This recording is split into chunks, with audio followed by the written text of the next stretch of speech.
Bom dia, pessoal, tudo bem? É, Tem alguém aqui que fale francês? Só fale francês? Você fala mais, que eu sei. Então, então é o seguinte, eu queria que essa fosse uma apresentação bem descolada, bem conversacional, até porque eu vou falar de temas que, se vocês estavam aqui antes, vocês já ouviram. E a gente já começa com um problema técnico, que é o nosso quebra-gelo deu errado, então a gente vai fazer ele em versão analógica, tá bom? Mas é o que deu. Então, me apresentar rapidamente, caso vocês não estejam me vendo aqui, esse sou eu. Eu sou formado em gestão de políticas públicas, eu trabalho com inovação e design thinking há algum tempo. Estou sendo acompanhado por ela, que está de pé. Bom, não, se vocês quiserem ver com muita atenção. Mas é isso. Eu trabalho com inovação e com design thinking há algum tempo e eu estou atuando agora na Prefeitura de São Paulo como residente de políticas públicas. E nesse contexto, a gente começou a conseguir explorar alguns temas que eu trago de experiência junto com a realidade de alguns desafios da prefeitura. E a gente vai falar sobre como que a gente está lidando com isso. Agora sim, é ela, a Malu. Você quer se apresentar, Malu? Oi, gente. Agora, oi com o microfone. Bom dia. Eu sou Maria Luísa, estou na Prefeitura de São Paulo também, já vai fazer 2 anos, fez 2 anos. Estou acompanhando o Pedro aqui nessa oficina, mas ele que é o dono de todo o conteúdo, eu estou aqui só como apoio. Sou formada em Ciências Sociais, estou entrando agora nessa área de gestão de projetos e metodologias ativas. E sou pesquisadora e educadora.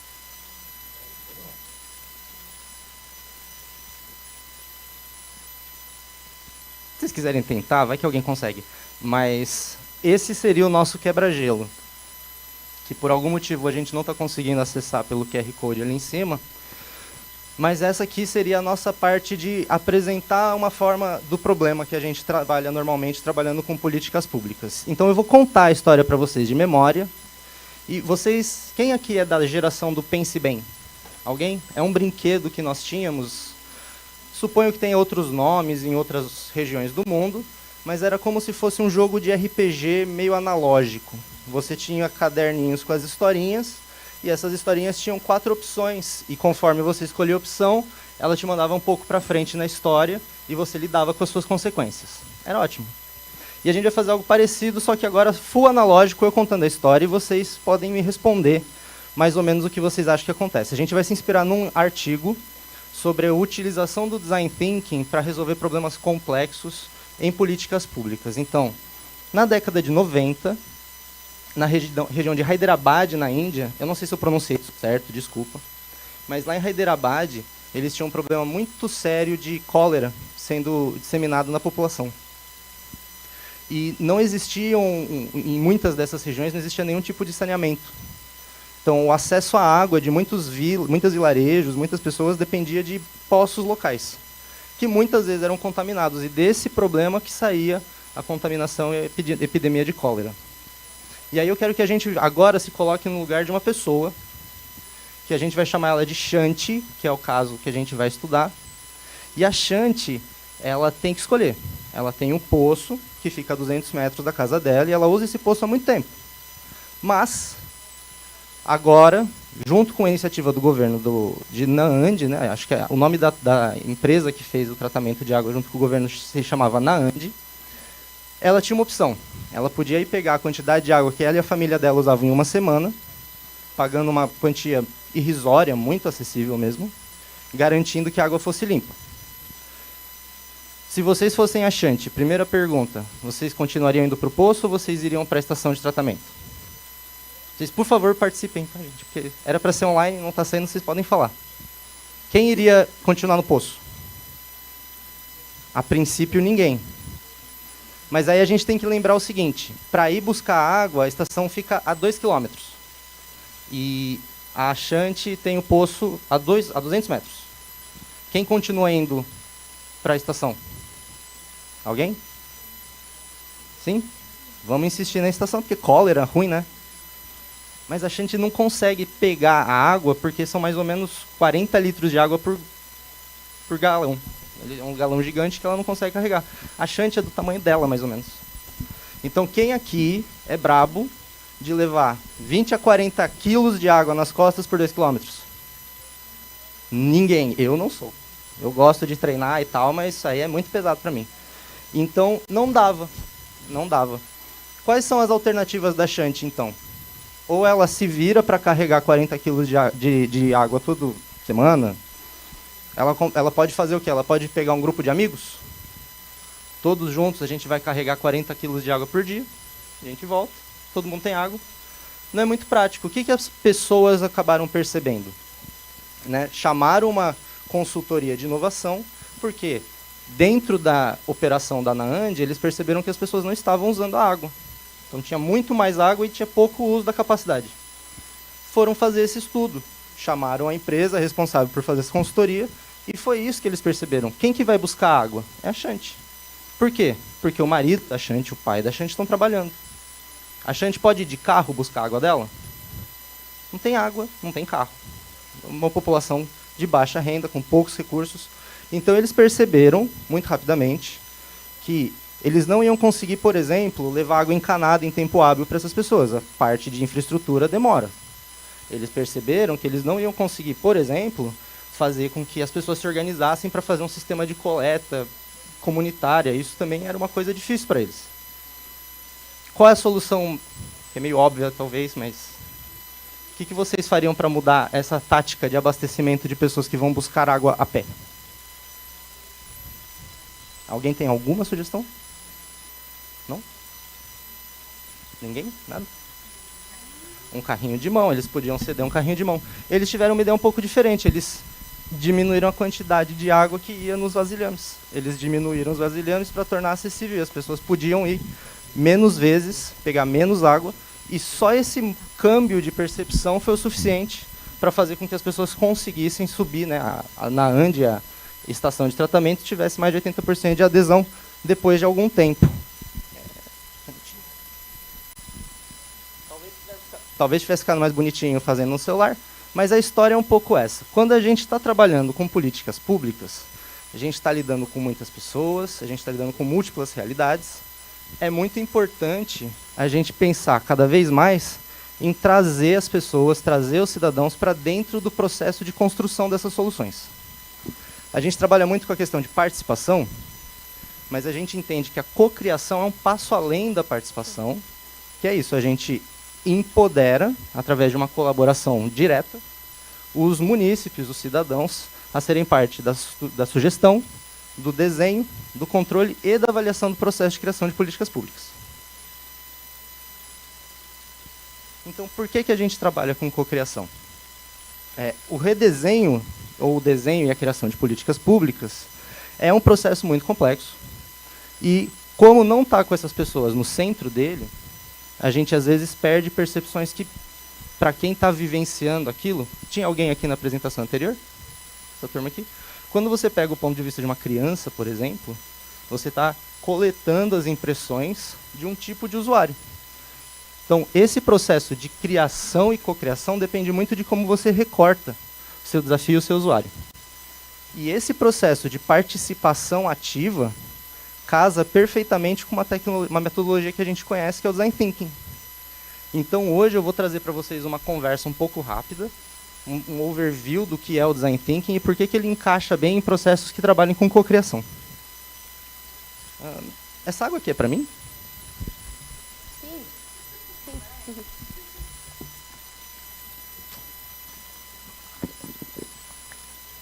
Oi?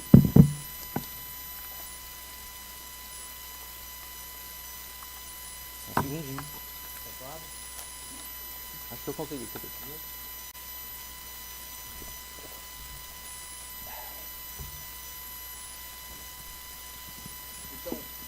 Então, a gente vai trazer um exemplo prático no final para vocês verem como que essa teoria vai sendo aplicada na vida real. A gente vai falar do nosso plano de ação e do desenvolvimento de uma plataforma digital que a gente criou. Vamos lá. Beleza. Então, quando a gente está lidando com políticas públicas, a gente está lidando com escalas muito grandes. Em São Paulo, a gente está lidando com uma escala de milhões.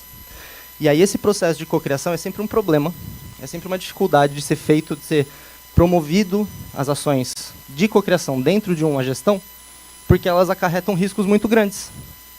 Então, qualquer ideia que a gente tenha, qualquer sugestão que seja levantada que dê errado, vai estar dando errado para alguns milhões de pessoas. Então a gente tem esse conflito o tempo todo de fazer uma gestão focada em processos, uma gestão um pouco mais tradicional, com as necessidades que a gente tem acompanhado, que têm surgido, que são de fazer esses processos, na verdade, serem trocados pelas necessidades humanas. O foco do gestor, o foco da política pública está se aproximando menos do que é burocrático e processual e mais do que é a necessidade real das pessoas. Então vamos falar um pouco desses desafios, que foi uma coisa que eu percebi ao longo dessa semana, um foco em falar das vantagens e dos desafios relacionados à participação e à cocriação. Então, a primeira coisa que eu queria trazer é que tem esse comic da internet que eu acho que simboliza muito essa parte do desafio, que é o desafio de tentar arrebanhar gatos, tentar fazer com que as pessoas todas estejam próximas e no mesmo lugar, com uma intenção assemelhada, direcionada. E falar dos desafios de criar esse foco humano em políticas públicas tem a ver com isso. A gente trabalha com o território, então a gente trabalha com o desafio de ter uma cidade muito grande em São Paulo, territorialmente extensa. Então, para fazer atividades presenciais, o deslocamento é sempre uma questão. Como que a gente disponibiliza isso para as pessoas? Como que a gente pode fazer com que cada atividade que a gente pense tem que ser planejada também, uma questão de transporte, de logística nesse sentido. A gente trabalha com a questão da diversidade. Diversidade que, por um lado, é muito bom, porque traz uma série de experiências e referências novas para tudo que a gente quer criar, mas que às vezes é complicado, é um fator de complexidade. As pessoas têm perspectivas diferentes, as pessoas muitas vezes têm perspectivas conflitantes. Então, mediar certos tipos de diversidade é uma questão que tem que ser colocada quando a gente vai planejar um trabalho de cocriação.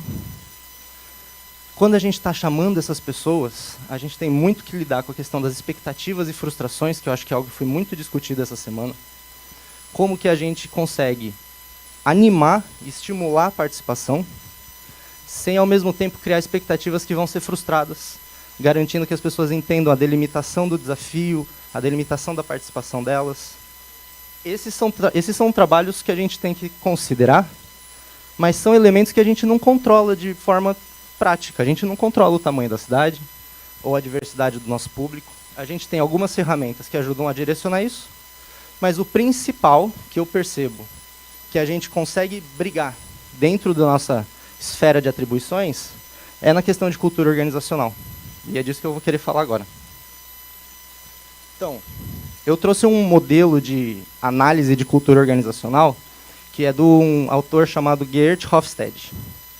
E o Hofstede divide a cultura de qualquer organização em algumas dimensões.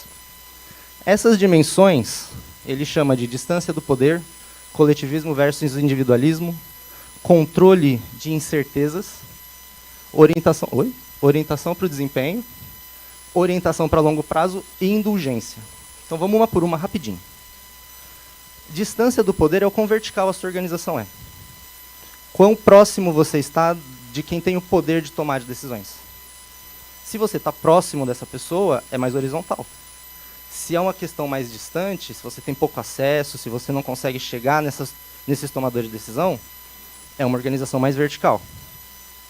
Como nós estamos dentro de uma estrutura governamental que tem uma hierarquia definida, na Prefeitura de São Paulo, a gente tem uma certa hierarquização, uma certa verticalidade da nossa organização.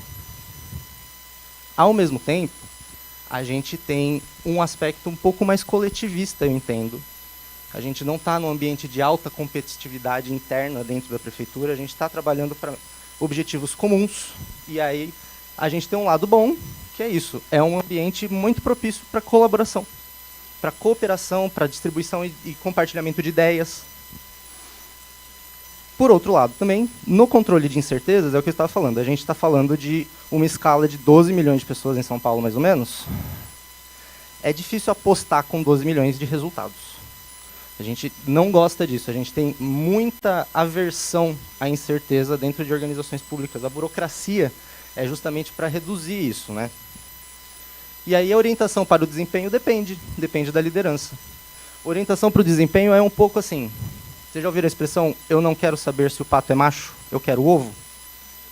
é uma certa intolerância com o processo e você está preocupado com o resultado só. Por outro lado, se você tem uma orientação de liderança que é mais preocupada na equipe, no processo, no coletivo, você acaba conseguindo ter um espaço um pouco mais aberto para coleta de sugestões. E aí tem situações onde você tem uma liderança muito orientada só para o resultado, tem situações onde você tem uma liderança mais orientada para o processo. Como que a gente vai lidar com esses desafios, a gente vai ver. Mas aí, dentro da parte da prefeitura, a gente também tem a questão da orientação para longo prazo. Vivemos ciclos eleitorais, então a gente tem aí nossa cabeça dentro da política, a gente trabalha de 4 em 4, de 2 em 2 anos.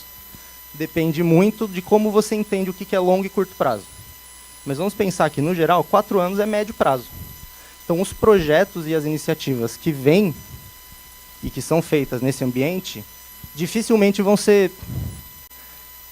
revolucionárias ou estruturais. A gente acaba ficando muito preso em mudanças que são implementais. E na hora de trabalhar com inovação, a gente está sempre naquele limiar do que vai ser algo que vai mudar uma estrutura ou que vai mascarar ou mudar um pouco o que está na superfície. E a questão da indulgência, uma questão cultural que também está relacionada com a felicidade das pessoas, o quanto que a gente pega leve com nós mesmos, o quanto que a gente tem de liberdade, de flexibilidade. Então, estruturas que são muito rígidas também têm um pouco de dificuldade de lidar com esses outros aspectos que a gente já falou, como incerteza, como aversão ao risco.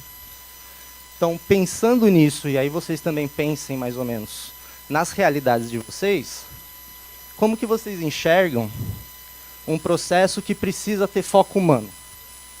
Não estou tão preocupado no processo, não estou tão preocupado com a questão da garantia e do controle. Eu estou mais preocupado com um diagnóstico rico, por exemplo, de entender qual é a posição e a impressão e a sensação que as crianças, por exemplo, têm no caminho da escola. Eu estou muito mais orientado para isso do que para pensar se um processo, um plano de recapeamento está sendo efetuado. É muito mais complexo tentar coletar isso que é tão subjetivo, que é a experiência de várias pessoas, e orientar isso para uma ação objetiva concreta. Então, pensar nesses aspectos culturais foi um pouco que a gente fez para conseguir ganhar tração dentro da Prefeitura de São Paulo para experimentar com essas ações. Então, para falar do Design Thinking, na prática é isso. Temos o foco humano. Dentro do foco humano, a gente tem alguns elementos. A gente tem um elemento muito mais de mostrar e não contar. O que significa isso? A gente está muito mais preocupado em ser visual do que só argumentativo. A gente trabalha muito com prototipação, e a gente vai chegar nisso. A gente trabalha com uma cultura de colaboração radical. Então, ninguém é dono de uma ideia, ninguém é dono de um projeto. A gente está muito mais preocupado com o resultado que isso vai ter.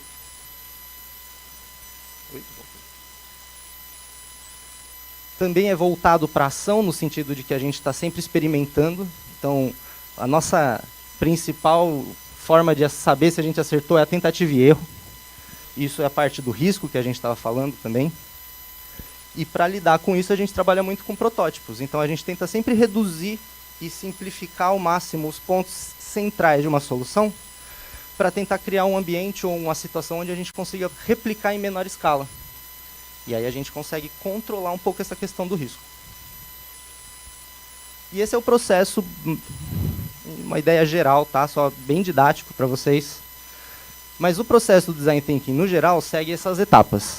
A etapa de entender e observar o nosso público-alvo. Depois a gente tenta criar, definir um novo desafio, um ponto de vista mais refinado de quem que a gente quer abordar. A gente cria um momento para gerar ideias para solucionar os problemas que a gente diagnosticou. E a gente prototipa e testa. Eu pus bonitinho, alinhadinho assim, porque para explicar para vocês, mas não é um processo linear. E vocês vão ver como ele não é linear no nosso exemplo prático. Para simplificar, tanto para a gente aqui na conversa, quanto no nosso dia a dia dentro da prefeitura, a gente pegou esses passos, esses momentos, né, que no anterior está aqui, ó. A metodologia também se chama HCD, que seria Hear, Create e Deliver, que é ouvir, criar e entregar. mas a gente trabalhou com eu vou chamar de funções que a gente tem que desenvolver, tanto em nós mesmos quanto no nosso público que está trabalhando com a gente, em cada uma das etapas. Então a gente trabalha com a empatia, com a criatividade e com a experimentação. Esses são os princípios que realmente nos parecem mais importantes quando a gente trabalha com design thinking e inovação para a cocriação. Tá. Todo mundo está ok com o que é empatia e criatividade? Porque são temas que eu acho que vale a pena a gente abordar, até para desmistificar. A apresentação anterior foi ótima porque a gente vai falar de várias coisas por um outro ponto de vista, mas que estavam cruzadas. Então, empatia não é uma coisa mágica, não é um dom com o qual você nasce, não é você ser a princesa da Disney. Empatia é uma série de ferramentas. É um processo pelo qual você passa para desenvolver entendimento sobre alguém, né? Essa história de que a empatia é se colocar no lugar do outro é só o primeiro passo. A empatia é você se colocar no lugar do outro e ver as coisas como o outro, para poder entender quais são as limitações dele. Se eu falo que eu estou me pondo no lugar da tal pessoa, mas eu ainda estou na minha visão, na minha cabeça, eu vou pensar no jeito que eu vou lidar com aquele problema. Empatia de verdade é você tentar se colocar na cabeça e ser o outro enquanto ele está lá. É um processo um pouco de diplomacia do eu. Você tem que se colocar ali livre de julgamentos para tentar, de fato, fazer um diagnóstico real do que está acontecendo com o seu usuário, com o seu contexto de desafio. E como que a gente desenvolve empatia? Eu tentei, a gente não conseguiu muito bem no começo, mas a ideia da Shanti era a gente se colocar nesse lugar de como que uma pessoa pequena de 40 quilos vai carregar um balde de 40 quilos por 2 quilômetros. Não vai. Temos outros exemplos também bem didáticos de como gerar empatia. Então, imagine que a gente está tentando criar um projeto para adaptar um espaço para idosos. Já foi feito. E esse é um exemplo de uma ferramenta que foi criada pelo MIT para trabalhar com empatia para idosos. Chama Agnes, que é o Age Gain Now Empathy System, que é só um roupão cheio de corda, cheio de elástico, que você põe para limitar o seu movimento, estressar suas juntas, você põe tampões para não ouvir tão bem, você põe um óculos para não enxergar tão bem, você põe um colar cervical para não conseguir mexer o pescoço, e você vai realizar atividades usuais do dia a dia para ver como que isso limita a sua mobilidade, vai ver quais são os desafios que uma pessoa idosa tem nessas ações que para nós são simples. Tá. Mas e se a gente estiver trabalhando com coisas menos materiais, por exemplo? A gente está falando, sei lá, de saúde mental, ou a gente está falando de questões de gênero, ou a gente está falando de população de rua. Como é que eu me coloco nesses lugares? Aí tem uma série de outras ferramentas que a gente também vai explorar, que a gente puxa de outros campos do conhecimento, como etnografia. A gente trabalha muito com a questão de mapas de empatia, análise de entrevistas. Então a gente tem a gente tem uma amplitude de ferramentas de várias áreas do conhecimento que a gente vai buscando se aprimorar para ter um entendimento cada vez mais rico dos nossos usuários, pensando que a gente trabalha com desafios que são muito variados. E aí, quando a gente passa por esse processo de empatia, a gente vai coletando as impressões das pessoas, a gente vai tendo esses diagnósticos que vão sendo refinados. E o que a gente faz com isso? Agora a gente vai para a parte de gerar soluções. E aí a gente fala de criatividade. E a criatividade, que nem a empatia, não é uma ferramenta mágica. E essa é a parte que a gente falou mais próximo da atividade anterior. Eu queria que elas estivessem aqui. Então, aqui da plateia, tem alguém que se considera criativo? Sim? Alguém aqui já foi considerado criativo quando era criança? Sim? Aconteceu alguma coisa nesse caminho que a gente estava falando antes, né? Eu trago um estudo que foi feito há muito tempo, mas é um estudo que mostra como as pessoas progressivamente vão deixando de ser criativas. Então, um pouco de números aqui, né? Fizeram esse estudo com um grupo de 1.600 crianças. Em 1973, quando elas tinham 5 anos, pediram para ela fazer uma série de testes de pensamento divergente dentro de um ambiente de psicologia, né, de exames psicológicos, e foi aferido nesse exame que 98% dessas crianças eram altamente criativas. 10 anos depois, quando elas tinham 15 anos, as mesmas 1.600 crianças, só 12 eram consideradas criativas. E depois, numa amostra maior de 280 mil pessoas adultas, só 2% da população tem esse pensamento divergente, que é o que a gente está associando com criatividade. E aí a questão que foi trazida aqui antes já, e que a gente tem que pensar na hora de falar de desenvolvimento de políticas públicas, é por que a gente perde isso? Alguém tem alguma sugestão? Não? Vocês estão com medo de falar? Porque é um pouco isso. Medo de errar, porque quando a gente erra, a gente tem consequências, certo? Então, medo de parecer bobo. Medo de ter a ideia criticada. Eu já perdi esse medo há algum tempo. Mas eu, por exemplo, trago um meme para vocês que explica um pouco de onde vem esse medo. Quando você é curioso, quando você é criativo, você se coloca em risco. Então, eu queria mandar um salve para todos os humanos ancestrais que foram morrendo para a gente descobrir quais plantas são comestíveis e quais não. Eu quero trazer um exemplo prático aqui da maniçoba. Para quem não conhece, para quem é de fora do Brasil, por exemplo, a maniçoba é um prato feito com as folhas de uma planta que é a mandioca, a cassava. Você tritura essas folhas, você cozinha elas por 7 dias. Se você não cozinhar ela por 7 dias, elas são venenosas, você pode morrer. Então eu também queria dar um salve para as pessoas que do dia 1 ao dia 6 se sacrificaram para que hoje a gente soubesse que leva 7 dias. É brincadeira, gente. É brincadeira, mas quem tem pressa come cru e a curiosidade matou o gato. Então, o processo de criatividade, o processo de exploração é um processo de alto risco. Você não sabe se você vai ter um retorno. E pode acontecer muita coisa errada nesse processo. Então, quando você vê uma criança curiosa e ela vai pegar um bicho muito colorido, por exemplo, se essa criança curiosa pegar esse bicho colorido, talvez, provavelmente, ela não faça crianças na vida dela. Ela fica por ali mesmo. E ela não passe seus genes curiosos para frente. Então, a gente tem esse conflito caminhando junto com a espécie e a gente tem que tomar cuidado. E é essa a questão. Como é que a gente toma cuidado para trabalhar com 12 milhões de pessoas? Mas a gente também tem que lembrar que o ditado completo, na verdade, é esse, né? Que a curiosidade matou o gato, mas a satisfação o trouxe de volta. E a satisfação é isso. Nesse processo, às vezes, a gente descobre coisas legais, tipo, quais plantas a gente pode comer, quanto tempo leva para cozinhar uma folha. E isso melhora a vida das pessoas coletivamente ao longo do tempo. Essas descobertas, essas inovações vão melhorando a capacidade de vida dos outros, se espalha. Então, também foi dito aqui a questão da curiosidade. O que alimenta a criatividade, na verdade, é curiosidade. É você aumentar o seu repertório de referências e experiências e compartilhar isso com os outros. E quando você mistura essa curiosidade com esse foco de empatia que o Design Thinking traz, é aí que a gente está falando de criatividade focada, aí que a gente está começando a falar de inovação com foco humano. Então, para trabalhar um pouco mais essa questão da criatividade, eu não precisa responder, porque né, é isso, mas eu vou sugerir que vocês pensem em um animal novo.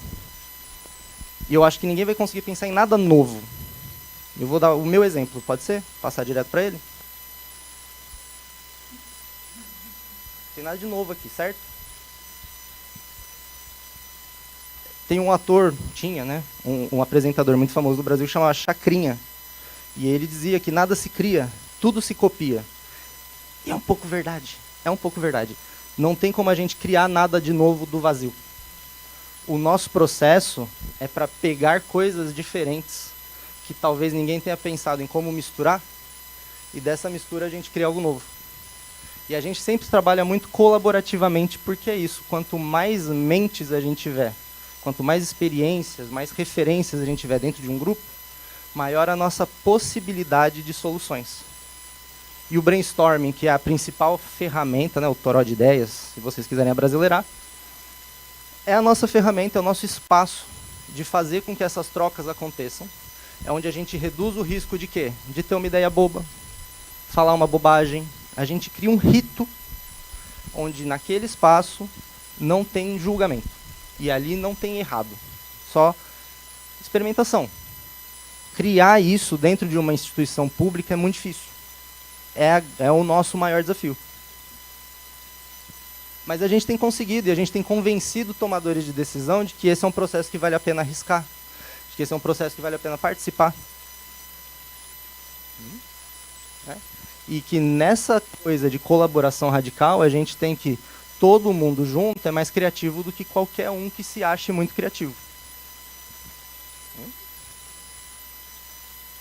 E aí a gente vai para a última parte do processo de Design Thinking, que agora a gente teve um monte de ideia, a gente já entendeu o nosso desafio e a gente quer ir além, a gente quer testar.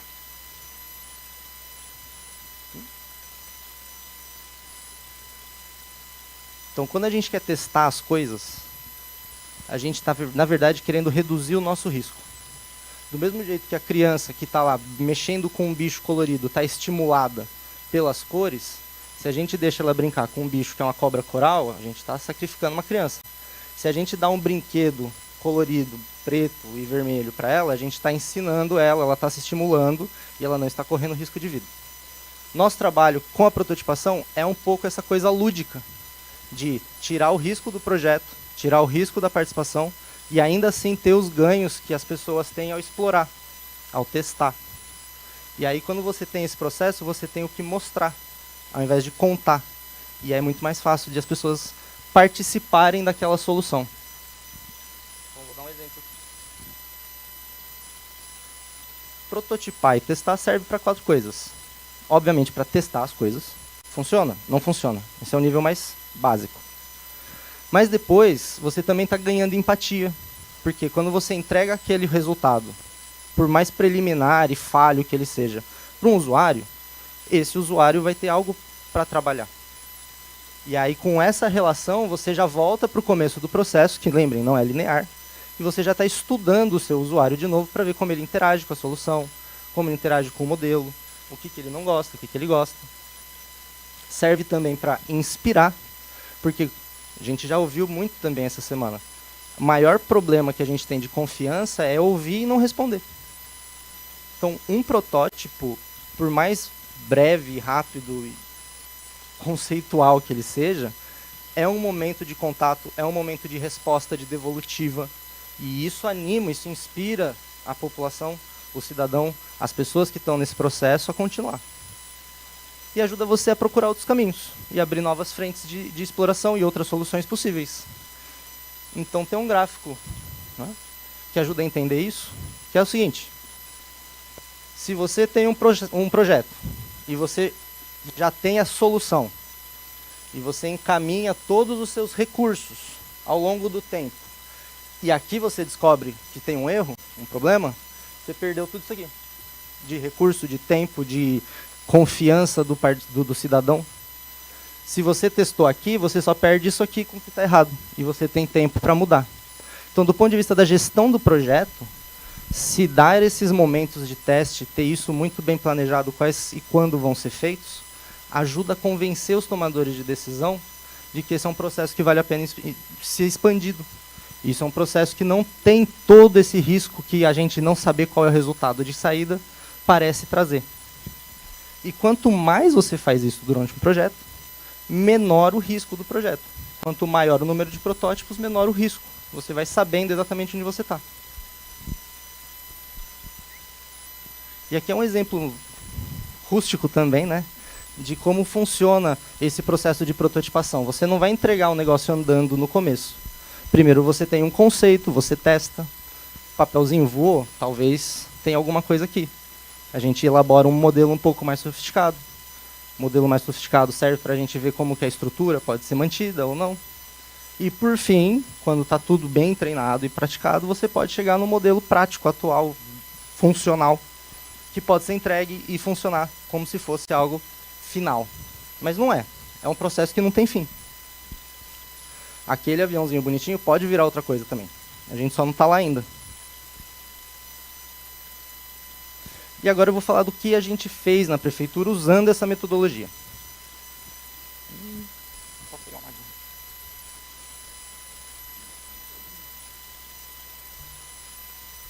Então, lá na Prefeitura de São Paulo, a gente trabalha com o Plano de Ação. O Plano de Ação em Governo Aberto é uma atividade que a gente realiza em parceria com a OGP, que é o Open Government Partnership. E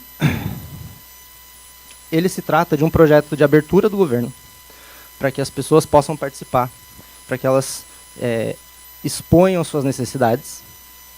E, a partir desse processo, a gente criou compromissos que vão sendo atingidos e entregues junto com a sociedade civil. Onde que eu deixei minha canetinha? Então, na essência, é um processo co-criativo. Ele já nasce com essa intenção de trazer as pessoas para dentro do processo. Foi aí que a gente viu, dá para fazer isso com Design Thinking. A gente podia tentar. E aí a gente vai trazer o exemplo específico do compromisso 3, que é promover ações de fortalecimento institucional dos conselhos que a gente tem na cidade. Conselhos participativos em São Paulo funcionam assim. Cada região da cidade tem seus conselhos ligados às suas entidades, como a subprefeitura, por exemplo. E as pessoas que participam desses conselhos, que são os conselheiros, são munícipes, que são eleitos, são escolhidos para poder participar, sugerir, dar ideias. Só que eles estavam tendo dificuldades também em realizar as atividades deles.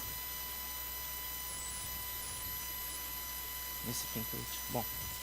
Então a gente conseguiu desenhar dentro desses marcos, desses compromissos de ajudar os conselhos.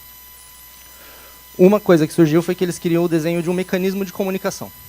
Porque o conselho tem ata, o conselho tem documentação, cada um tem o seu, cada um faz de um jeito. Era um pouco mais bagunçado. E a partir desse processo de coleta com os munícipes, a gente tirou esse diagnóstico que virou um compromisso, que virou um marco, que é vamos fazer alguma coisa para ajudar os conselheiros a organizar a sua forma de trabalho.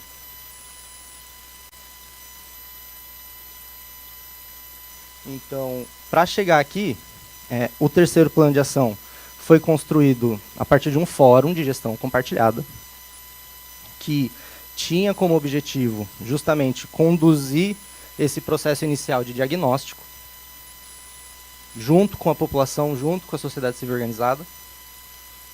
E, a partir desse processo, a gente passou para a fase de empatizar.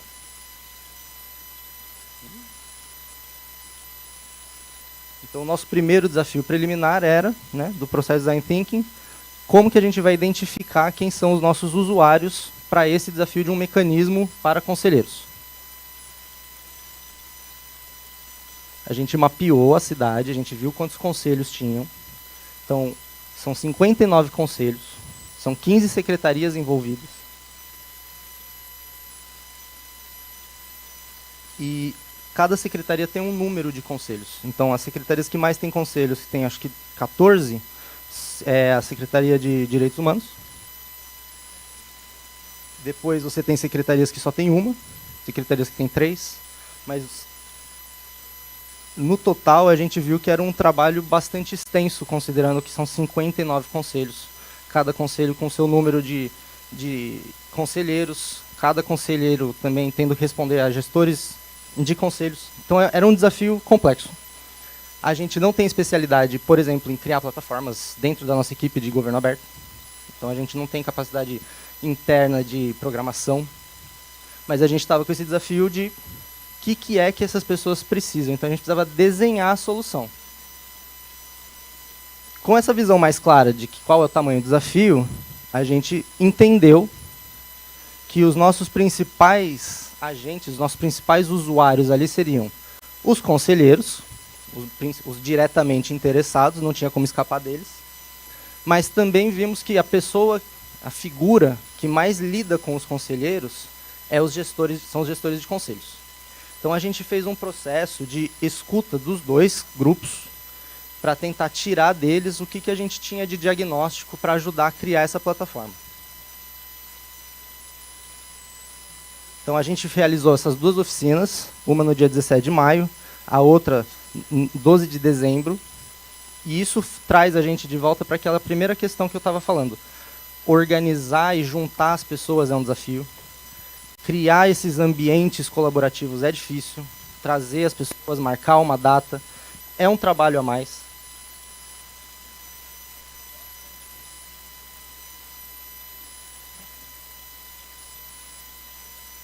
Então, a primeira sessão foi feita online, porque era muito difícil reunir os conselheiros de todas as partes da cidade, porque é uma cidade muito grande.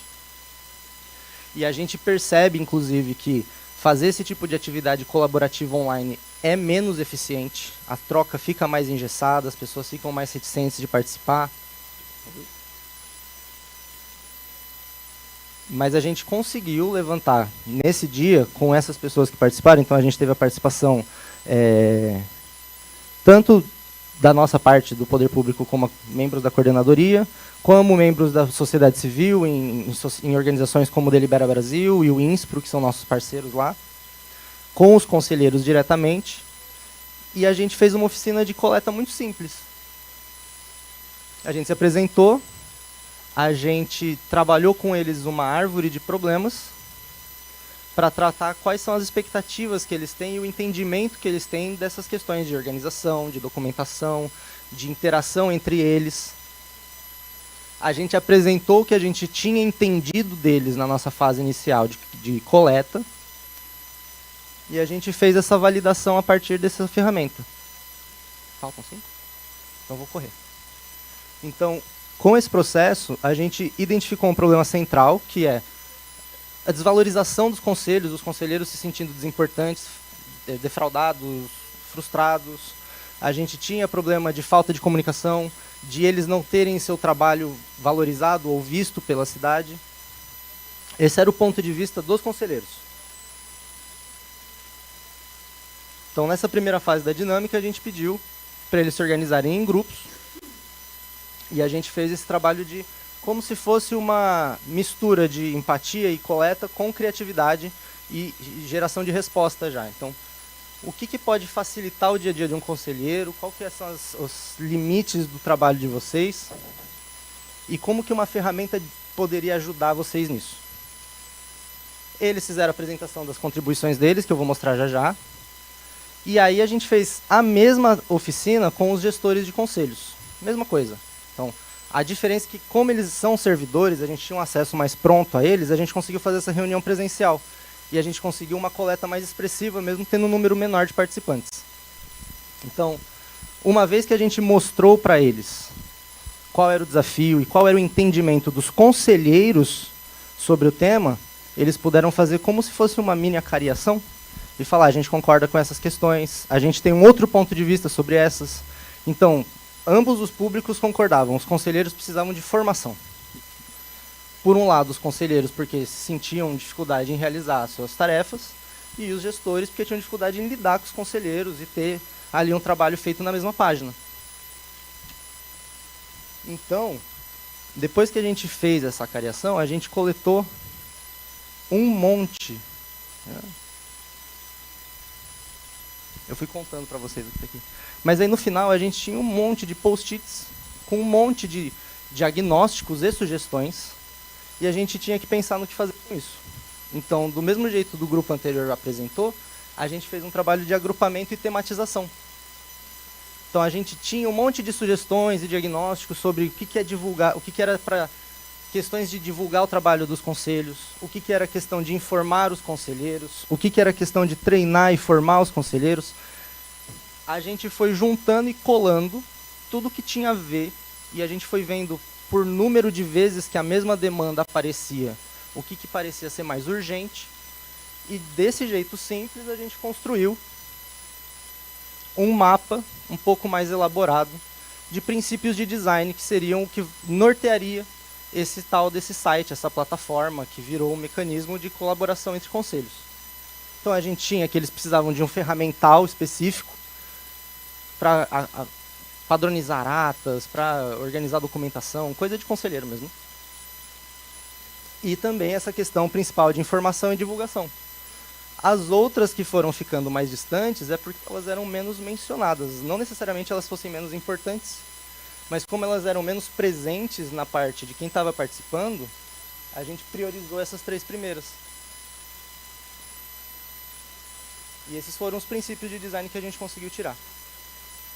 Então eles precisavam de plataformas integradas, eles precisavam de um canal de comunicação de um conselho para outro conselho, eles queriam que os conselhos fossem divididos por tipo e organizados por temática, que o trabalho deles fosse divulgado, que tivesse uma comunicação coordenada associada a essa plataforma. Todas essas necessidades muito específicas a gente conseguiu coordenar a partir desse processo de escuta e cocriação.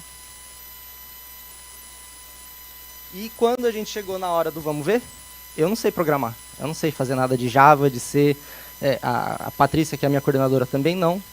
Então a gente foi fazer o que a gente, dentro do processo, faria, a gente vai atrás de um especialista. Por sorte, a Prefeitura de São Paulo tem alguns especialistas na Secretaria de Inovação e Tecnologia. Falamos com eles, apresentamos a proposta, apresentamos todo o processo, e eles ajudaram muito a gente, encaminhando a gente para uma série de possíveis protótipos ou ferramentas que já existiam e atendiam partes das nossas demandas. Aí a gente construiu uma fase de testes a partir dessas ferramentas que eles apresentaram. Criamos um protótipo que seria um wireframe de como seria cada uma das páginas que precisariam estar presentes dentro dessa plataforma. Fizemos com que ela fosse associada à nossa plataforma de participação cidadã da cidade de São Paulo, que é o Participe Mais. E dentro dela, a gente vai inserir... Esse é o wireframe que a gente foi montando, tá, gente? Isso aqui é tudo wireframe bem rústico mesmo, screenshot por screenshot, mas que colocava todas as ferramentas e todas as necessidades que eles precisavam num ambiente único, que a gente pôde levar para a sociedade civil de volta, para que eles avaliassem e validassem. E uma vez que isso tudo tivesse montado, a gente foi desenvolver um projeto, junto com a nossa parceira de desenvolvimento da Prefeitura, que é a Prodam, que é quem de fato está elaborando hoje. Isso aqui é a gente mostrando para eles. Aquele é o wireframe analógico que a gente imprimiu as folhinhas de todas as páginas que a nossa plataforma tinha que ter. E sem nenhum tipo de conhecimento prévio sobre informática, sobre desenvolvimento de plataformas, a gente conseguiu desenvolver uma plataforma e a gente conseguiu fazer a gente chama, né, um plano de negócio. A gente conseguiu entregar as nossas demandas e a nossa visão de uma maneira que foi satisfatória, que envolveu todos esses agentes e que agora está sendo desenvolvida e que deve ficar pronta ainda esse ano, mas não sabemos, tá? É porque eles estão filmando. E foi esse o nosso processo, gente. E eu trouxe essa experiência, eu acho, para mostrar que, assim, no limite, é tudo muito simples. É uma questão mais de cultura. Não tem nenhuma ferramenta hiper inovadora envolvida, não tem nenhuma grande novidade. A gente só pegou coisas que já existiam, a gente entendeu o melhor que a gente pôde, o que o nosso usuário estava não só pedindo, mas precisando. E a gente foi atrás de fazer isso resolver com apoio institucional, porque a gente tinha um mapa para mostrar para nossos superiores que isso tinha um começo, isso ia ter um fim, e era um processo opaco, mas com guias. E esse processo ajudou a gente a vender o nosso peixe, e esse projeto deu certo, e outros projetos estão sendo inspirados nesse mesmo modelo. E por enquanto está dando certo. Então, se tiverem qualquer dúvida, só falar, a gente ainda tem um tempo. Ou já acabou? Me procurem depois se quiserem.